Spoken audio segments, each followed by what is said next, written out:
Hey everyone, Polar Pro Scale Models, welcome to another build series. Today we're going to be building Tamiya's 112 Yamaha YZR-M1 09 Fiat.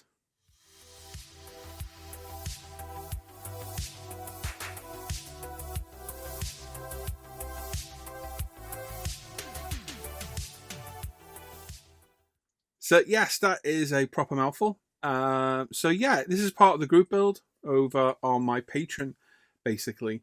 Not built a bike kit in 6 years now. The last one was the LCR Honda and the Techniques Guide. So a bit of a mental block with bikes. I get started on them, can't finish them. So the plan on this one is just to start it and work our way through and finish it all as quickly as possible with no break, and hopefully we'll stick at it. I've got a little friend with me today. This is Dottie. This is our family dog, our 10-week-old Jack Russell puppy. Family's away today, so I'm in charge of her, and if I put her on the floor, she just cries. So I just put her up here and get bitten and licked to death instead. So yes. So yeah, we started a group build on my Patreon basically, but it's open to everybody on Facebook. Any 12 scale bike, well, any bike kit really. So I chose this one. It's a kit I've wanted to build for a while. I've owned it several times now, and I thought now is a good time to do it. So I've got a fork set for it. I've got some carbon for it, and other than that, it's going to be completely out of the box. It's not out of the box, it's got stuff added, but nevertheless, it is. So the plan is to start it, work through, not have a break while we wait for 2K to dry, just literally start working on it and carry on through. So there we go. As usual, if you want to become a patron and get early access to all these videos, there's loads of other perks. You get 10% off of Pro Scale paints. There's a chat group on Messenger on Facebook. There's a Facebook group as well. You get a bench update every week where I go through everybody's work and look at what's been going on. And it's just a more in-depth look as to what goes on behind the scenes of Pro Scale paints and models in a way, I suppose. And obviously, you keep me being able to make these videos. Without your support, I couldn't do this. So I appreciate everyone that has or is going to become a patron. You can join, you can try for a month. If you don't like it, you can cancel it. It's not a bother at all. Or you can pay yearly with a bit of discount. So nice and easy to do. The links for that are down below. There's loads of links for everything else associated with me. I've got one tight little dog here, haven't I? Right, let's crack on with the build and we'll get started. And then we're going to start the build, perusing the instructions, looking for anything and everything that's going to be painted that will require decaling and clear coating. So as you can see, I've gone through and highlighted any parts with a green highlighter, and they're going to be dealt with now. This is the kit. Kit I've owned several times before and sold it. I've been buying them back recently after a big hiatus from building bikes. It's been a few years. I've tried to build the Monster Energy version of this bike, but I had a lot of problems with decals. We'll talk about that a bit further on. But as part of the group build going, I bought this. I bought the fork set. And we're going to add some carbon to it. And other than the fork and the carbon, it's going to be basically out of the box. So, beautiful kit, iconic Rossi bike. Like I said, we're going to go through first of all and get all our body panels off, cleaned up, glue together anything that needs gluing, fill it, etc, etc. Quite a long-winded operation this, and a very important step. A lot of these panels are very prominent on the bike. They are tricky to fill. It does take quite a bit of work, and it can be quite daunting and a little bit mojo sapping. But it's worth taking your time here because, like I say, very prominent parts, and they are very visible. Now, I did a very in-depth, I think it was like a 14-part build series on how to build a bike. It was actually the last bike I built, which was about 6 years ago, if I remember right now. And that was on the RC211V, the LCR Honda. So if you want to go back and look a bit more in depth, you can go look at that. But this is just a basic build series. So cutting all the parts off, clean them up with sanders. Don't go mad on any parts to glue together. You don't want to change the shape of them and leave massive gaps. But just gentle clean up with some sponge sanders, buffers and whatnot to get nice clean edges, get all the sprue points off and get us ready for any gluing and assembly that's going to be required. Like I say, there is quite a bit.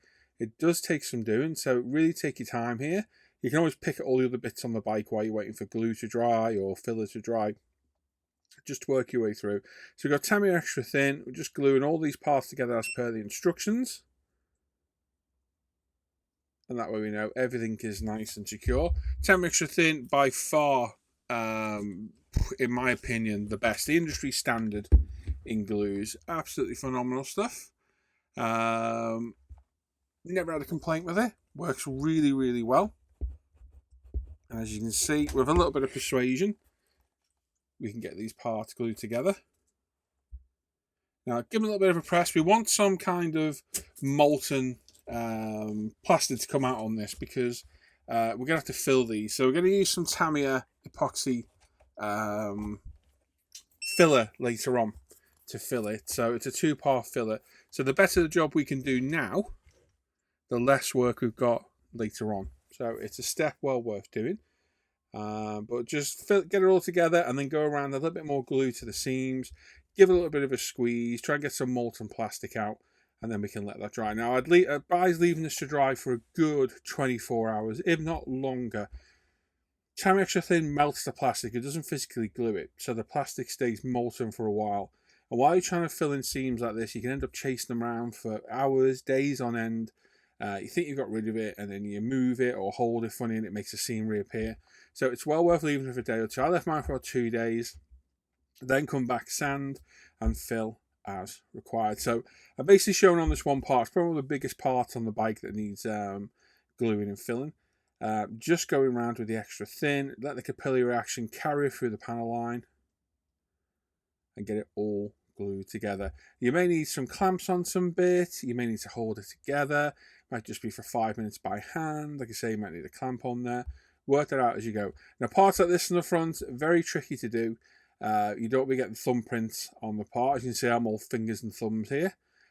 Sped this up a little bit for speed. I'm not on coffee, we'll call it. But get a nice bead of glue underneath and allow that to melt and do its job. And then flip it around and put a little bead on top as well.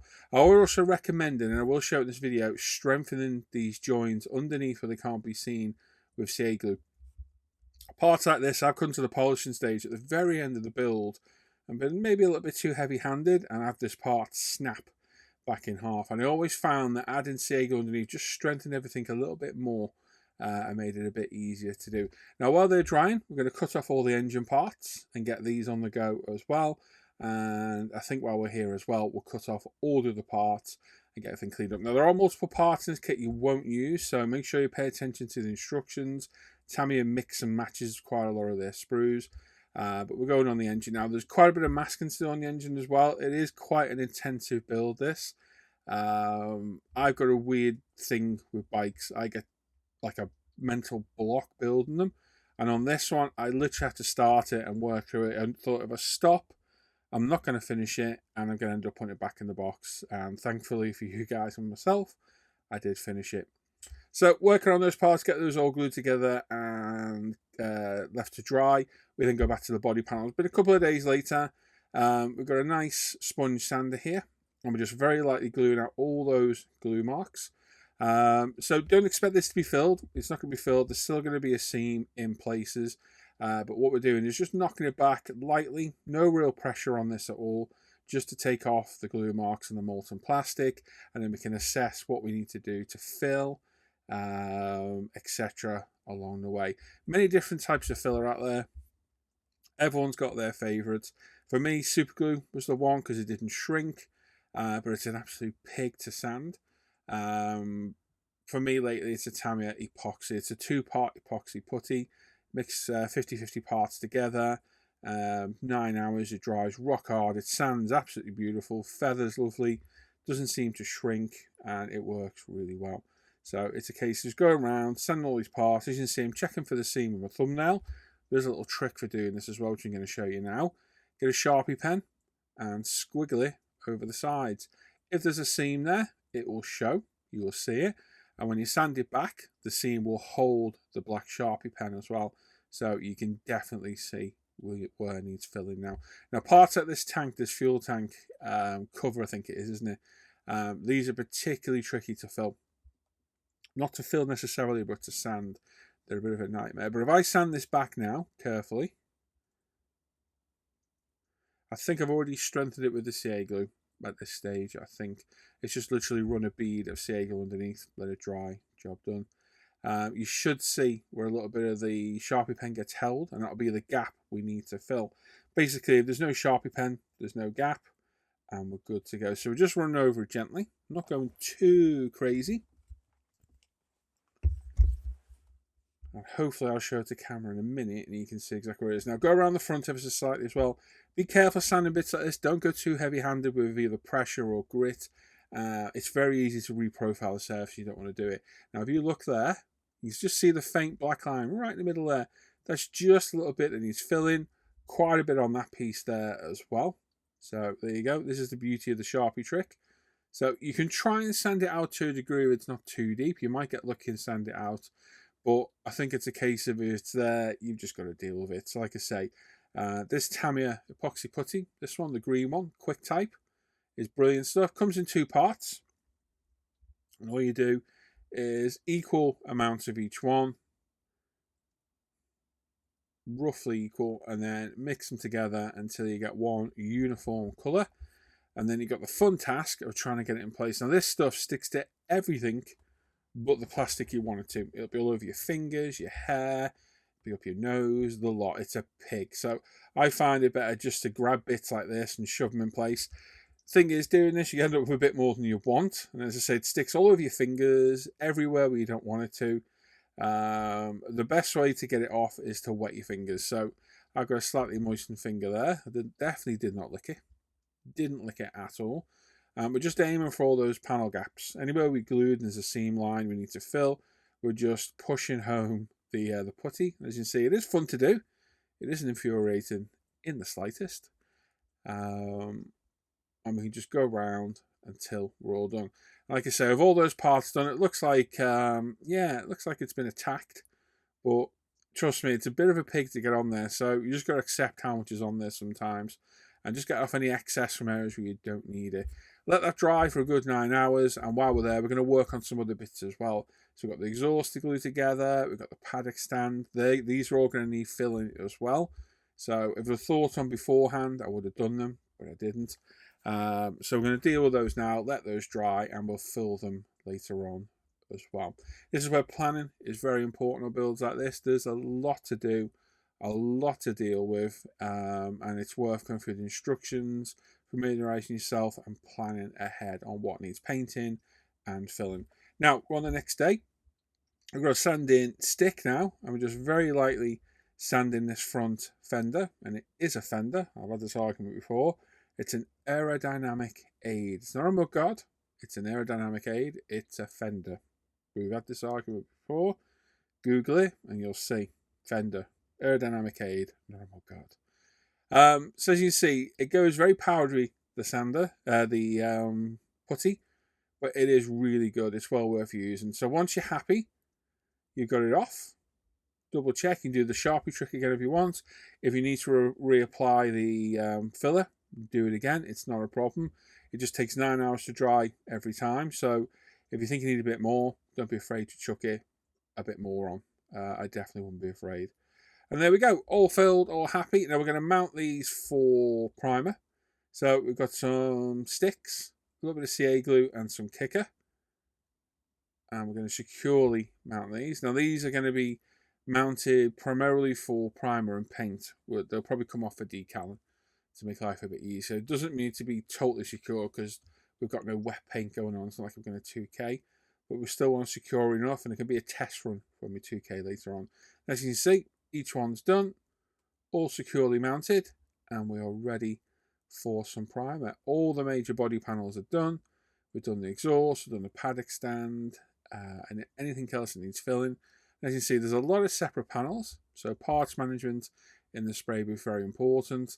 We've got a Pro Scale Paint pre-paint degreaser on a bit of clean kitchen towel, and we're going to wipe over every single piece.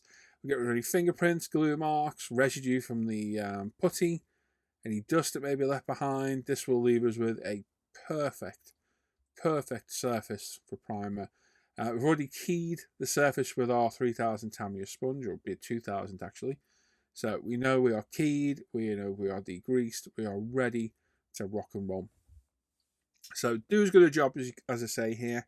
Preparation is key. It is. It's what makes the model. So the better the job you do here, the better primer job you get, the better primer job, the better paint job, etc., etc. Now, I made a mistake here because we had those bloody Sharpie marks. Yes, the white primer wouldn't cover. Yes. So I'm trying to cover this here, and it's like, no, I'm not having it. So I thought, right, I'll deal with you in a bit. So I primed everything else in Pro Scale white primer. No, I didn't, sorry. I used Mr. Surfacer 1500 white primer on this because of all the nooks and crannies I can't get into sand. I primed everything up in Mr. Surfacer white 1500, and then I did that fuel tank cover in 1500 grey to cover the black, and then I painted it in white primer. You'll find it hard to cover things like Sharpie with white. You've got to be very careful with Sharpie. It can bleed through paint at a later date, so yeah, be very wary of that one. But several light coats through the Iwata Revolution 0.3, 20 psi, probably put about 4 coats on each piece, and we're good to go. Now, one really infuriating part of the Tamiya kits, not necessarily the cars, but it's mainly the aircraft and the bikes, is the mask sets you've got to cut out by hand. Why? I do not know. It's infuriating. It's just part of the build, isn't it? So we're going to go around and cut out all these parts really carefully. If you're not too sure what you're doing, I'd recommend scanning this and saving it as full size. That way, if you screw up any cutting or whatnot, you can come back and reprint it and redo it. That would be my recommendation to do. But just take your time. These decal scissors from Tamiya are absolutely fantastic for this job. Ultra precise, ultimate control, a very good tool. I do rate the Tamiya tools, as you well know if you follow me. But yeah, really infuriating. These should be cut. These should be laser cut, ready to use. But for some reason, on the bikes and aircraft, Tamiya doesn't always do it. So, first part off, look at the instructions now, where these go. Lots of masking to do. I'm not going to show it all. I'm literally showing this one part. That's why I've got a slightly longer part, and also I've got stuff on my hand. Like I say, there is a more in-depth bike build series on the channel. If I remember, I'll link it in the description down below. You can go look at that. It does show a bit more in-depth, any areas that I cover step by step. But put the mask on, get it lined up. If you're not happy, peel it back off, position it again. Don't be afraid to reposition it. Just be careful peeling the mask on and off.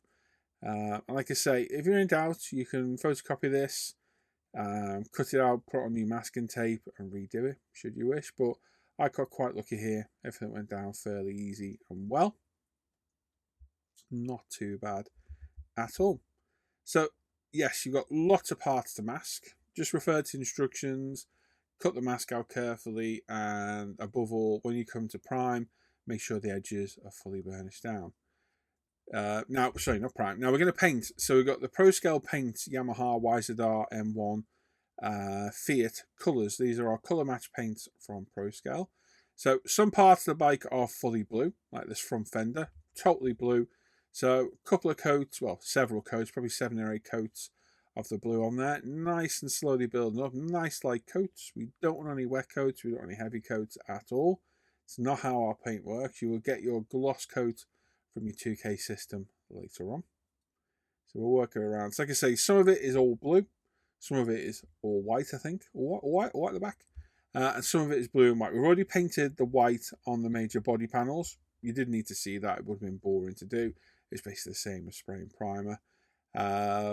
So this is the blue counterpart to that white, which is going on top. So just take your time, nice light coats. Make sure your masking tape is fully burnished down before you commit to any painting. And just work your way around slowly. Take your time and you will be all good. Like I say, if you're not too sure, just make a copy of those masking templates. Everything is fixable. Even if you screw the paint job up, you can sand it back and start again. It doesn't take long to do. So yeah, don't be worried about doing that. So as you can see, after several coats, this beautiful blue is starting to look absolutely stunning. Now, this is my own mix of this colour. A lot of these motorsport colours, they don't exist as paint codes. So you have to do a lot of searching and a lot of experimentation. And I tell you now, I knock it out of the park with this colour. There's kit decals in the box, which are this colour. And side by side, you cannot see the difference. Very happy with that. This is probably after about 8 coats now. You can see the true depth of that beautiful blue colour, which is absolutely stunning on this bike. Coming through, looking absolutely amazing. So yeah, gotta love Pro Scale paints. Myself and Hannah's business, pre-thinned, not overly thinned as well. We're not there to make massive amount of profit from our paints. We'd rather get a good paint job. The coverage is phenomenal. As you can see, the colour absolutely amazing, and all our pigments are scale appropriate for the size. We substitute any large pigments for smaller to ensure they look correct on smaller models. They're not full-size cars. We don't want full-size pigments. Look at that. That blue, absolutely beautiful. Now, the dreaded part, unmasking. You never know what you're going to get. It's the old Forrest Gump of the modelling world. Let's have a little look. Very carefully pull the tape off. Any bleed through, you get little bits. There is demarcation lines on the decals, thankfully. They transition the blue to the white. So if you've got a slight bleed through, don't worry about it. You can get rid of that. What we want to get rid of is any steps of paint. Because we put paint on top of paint with masking tape, you can end up with a small step. And if you put a decal over the top, you can see the step with the decal. So once this is all fully dried, we'll hit it with some Tamiya 3000 sponge and just knock it back a level, and that will be absolutely perfect. And quite often you'll find any overspray you get, any small overspray, will disappear with that when you do that too. But just be careful and always pull the tape away from itself, not upwards, because you do run the risk sometimes of pulling paint off, although lacquer paints like ours are so much more forgiving in that respect. Look at that, very nice tight demarcation lines. Very, very happy. No bleed through anywhere. All the marks are near enough perfect. I've got one little piece on that front cowl in there, but thankfully the decal will sit on top of that and you won't even see it. Now decaling, again, full video series showing this. You want to go back on the LCR Honda. I'm not going to sit and show all these decals. We will be here all day. Cartograph decals in the box, laid down, absolutely beautiful. It's a stunning scheme on this bike. It really is. So again, just take your time, make sure you got the correct decal, confirm the number's correct, confirm it's in the right position. Some decal solutions, I use the UMP decal solutions I developed, and a little bit of gentle heat from a heat gun, and you'll get these conformed in place. Little of each, you don't want loads of heat and loads of decal solutions, and just take your time, get the moisture from the back of the decal, get the decal softened with the decal solution, and use the heat to help settle it in place, and you'll end up with a beautifully decaled model. So like I say, lots of decals on this, and these are those little demarcations like, oh, there's me, hello. These are these little demarcation decals, so it's just a line. It's in the shape of the panel where it goes. Like I say, I absolutely knocked it out of the park with this colour. I really did. It's absolutely stunning, and it matches the decals perfectly. So if you do have any slight overspray, this is where these decals come into their own. Position them correctly as per the instructions. The box art on the bike is quite a useful reference as are real pictures. So just use it as reference and take everything in place. Get all the moisture out from behind. Be very careful here. Position or reposition as needed. Very gently. There we go. Once we're happy, we can get some decal solutions on the go and a little bit of heat to set it in place. So a lot of decals on the bike. It's a good few hours work. We've got our decal water, not even heated up on these. I didn't heat these decals up. We've got our UMP decal solutions. We've got our water pen. It's a Dermot water pen for anybody asks. I just use it because I like the brush. We've got our heat gun, cotton buds, tweezers, all the essential tools for decaling. And there we go. These heat guns off Amazon, they're about £15. They're absolutely brilliant. Just be careful. It will melt and blister paint and decals very easily if you're not careful. So a little bit of practice. Keep everything moving around. Keep it on the low setting. And you should be good. You'll be absolutely spot on. So laying down absolutely beautiful. Big fan of Cartograph decals. They are very good. Like I say, I've had an issue with the Cartograph decals on this particular kit before. I'll explain that in a little bit. I'll explain it now. So I did the Monster Energy bike twice, 2 different occasions, 3 years apart. First time I did it, decals, Cartograph decals again, laid down absolutely beautiful. 2K'd it, and the 2K just destroyed the decals. I think the first time round it was a cheap generic 2K off eBay, and the second time round it was a more expensive automotive 2K. Now, no idea what happened, but in both instances it just destroyed the decals, destroyed the build, no replacement decals, and ruined it. And that brought about a lot of experimentation from me with barrier coats on the decals. So I used some spare decals left from the kit, painted some spoons in the paint, put the decals down, barrier coated one spoon, not the other, and then barrier coated half a spoon right over the decals. And by barrier coat, I mean using a different medium to the top coat, clear coat, which is 2K in this respect. So I used Winsor & Newton water-based clear, sprayed it over, 2K'd it again, and lo and behold, the areas that I had protected with the water-based clear coat had no effect on the decals, and the areas I hadn't were affected by the 2K. So there's obviously some issue with that kit with my end. They were built years apart, different 2Ks, different paints, but the decals were the one consistent issue there. So it just showed you the barrier coat, and quite often now I use a barrier coat of LP9 or GX112, which is a lacquer, and it just puts a coat over the decals and just protects them from the top coat. 2K is a very safe clear coat to use over decals because there's very little thinner in there. I've never had a problem with other decals before, but obviously something wrong with those decals, and I was absolutely bricking it building this kit, thinking, oh my god, it's going to ruin the decals in this really rare kit. So I did barrier coat these afterwards, and I am going to show it in a minute. So bit of a long-winded waffle there. If you want to go search on the ISM Facebook page, you'll find the post with me barrier coating it. I may talk about an upcoming bench update as well. I did on the Patreon one. If you're a patron, you will have seen that. But yeah, just a barrier coat of a water-based clear, Aquagloss, Winsor & Newton. You can use LP9, GX112, and they're lacquer ones. And all it is just a very thin couple of coats. And here we go, couple of coats of clear coat. So this is GX112, lacquer-based clear coat for Mr. Hobby. So it's about a 50-50 mix of Mr. Hobby level and thinner. We've got our Water Revolution CR3, 20 psi, and all we're going to do is put over 3 to 4 light mist coats of the clear coat. We're not trying to get a clear coat, we're literally putting a barrier coat over the paint and the decals to protect them from the top coat. And like I say, 2K, never had a problem on decals before. It's such an inert clear coat over decals because there's like 5 to 10% thinner in there, whereas in clear coats like this is 50%. So if I was to hose this on, there's a good chance it will ruin the decals.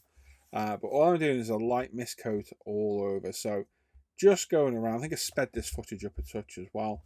And just putting a mist coat, let that dry, put another one on. I think I put about 3 on each piece in total.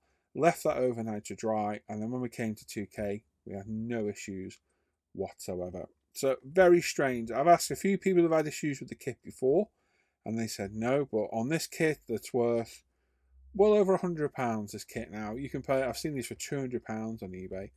Kit decals are replaceable.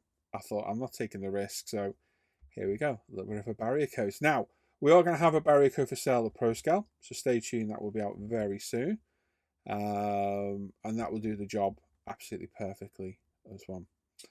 All the other parts now being cut off, ready for cleanup.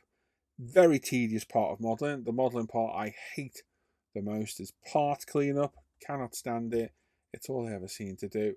Hundreds of little parts on this kit. Well, tens of dozens of little parts, not hundreds, but a lot of cleanup to do. All trimmed off with the Tamiya side cutters and then cleaned up with sanders, sponge and stick. It just seems to be never ending. It's a soul destroying part of modelling I absolutely despise. I know some people love this part. I think it's because I do it so often. I just get utterly fed up of doing it. Now, 2K. Now, to say I was nervous is an understatement, but hey, here we are. We've got our barrier coat down. Fingers crossed it'll be alright. We shall see. Now, I've sped all this footage up because you've seen this millions of times. So 2 parts clear, 1 part activator. So 10 parts of clear to 5 mil of activator. This is our Pro Scale clear coat, absolutely fantastic stuff. And then we're going to add 5% thinner to that mix. So if you put in 10 ml of clear, 5 ml of activator, use fresh pipettes for each one, medical grade cups, medical grade pipettes, don't use syringes or the cheap shot glasses because they will interact with the 2K and ruin your job. Mix the activator and the clear coat together and then throw the pipette away, never use again. And then we're going to put in 5% of thinner. So we've got 15 milliliters of clear and activator here. So 10% of that would be 1.5 mil. So 5% is 0.75. So 0.75 milliliters of thinner in there. Again, mix that together, throw a pipette away, never use it again. And then we're going to strain the mixture through a 190 paint strainer. You can get crusty bits around the rim of the activator. We don't like going in our paint, so I do this as a matter of course. And nobody wants a crusty rim at all. You really don't. And here we go. So I watched a Revolution CR. This is the 0.5 version of the Revolution. 20 psi. Every part's going to get a semi-gloss coat on the first coat. And then that's going to be left to flash off for 5 minutes. And we'll come back with another semi-gloss coat. So while I'm doing this, and this is sped up, let's talk about safety. So I've got full-length gloves on each arm. They are the ones that you give birth to cows with, I guess. I don't, but I suppose you could. We've got 2 nitrile gloves in that left hand. That's for a reason. One on the other. I've got my 3M 6500 full face respirator on. We've got the bench vent booth on. We've got the window cracked ever so slightly to allow a through draft. I'm in the room on my own and I will be leaving the room once we are done. To allow it off gas without me being there. And doing that, I've been using 2K for coming up to 6-7 years now. No adverse effects whatsoever. Just don't stay in the room. Don't have pets in the room, kids, family, whatever. And keep it off your skin and you'll be all good. Now, the reason I wear 2 gloves in that left hand is, as you can see, that left hand gets sprayed in 2K. And those fingers start getting unbelievably sticky and sticking to the part I'm spraying. So halfway through, quite often I'll whip that glove off and put a fresh one on. And that way I'm not getting stuck to things. Also, when I'm cleaning the airbrush at the end, I can take that glove off, have a nice clean hand, so I'm not putting sticky fingerprints back onto the airbrush when I'm cleaning it, and then we can throw it all away, job done. So like I say, safety, please take it on board. It's not the most nicest chemical in the world, but it's the best clear coat. As long as you follow those instructions, precautions, you'll be just fine. So we let that flash off for 5 minutes in our case to the left there, and we're coming back now with our second semi-wet coat. So what we're basically doing here is laying the groundwork for our final coats. 2 nice semi-wet coats, not trying to get it perfect. The flash off for 5 minutes allows it to go super tacky. So when we come back for the second coat, we've got a nice sticky surface for the clear coat to stick to, which reduces the risk of any runs. And again, as a crusty rim, nobody wants some runs either. And just be careful here. You don't want to be dropping any parts or let them stick together. We've got our plastic case to the left there, as you can see. All the parts go in there to vent off and keeps dust off them and yada yada yada. And obviously part of this you've got to put upside down. It's a little bit daunting, so just take your time. If you drop these parts at 2K on, they are done. That's it. You're going to have to restart all over because the stickiness of the 2K, it is ridiculous. You won't appreciate how sticky 2K gets until you use it. Just take your time here going around. It's a systematic way around. Like I say, I want a Revolution CR, 20 psi, job done. Now what we're going to do, whatever we've got left of that 2K mix, say we've got 8 milliliters left, we're going to thin that 10%. So that'd be 0.8 milliliters of, sorry, there's my battery charger done. 0.8 milliliters of thinner in there. And that will drastically thin the 2K quite a lot. And it makes it spray a lot easier and more importantly allows it to self-level a lot better. So we've already got our ground coat down, base coats down of that 2K.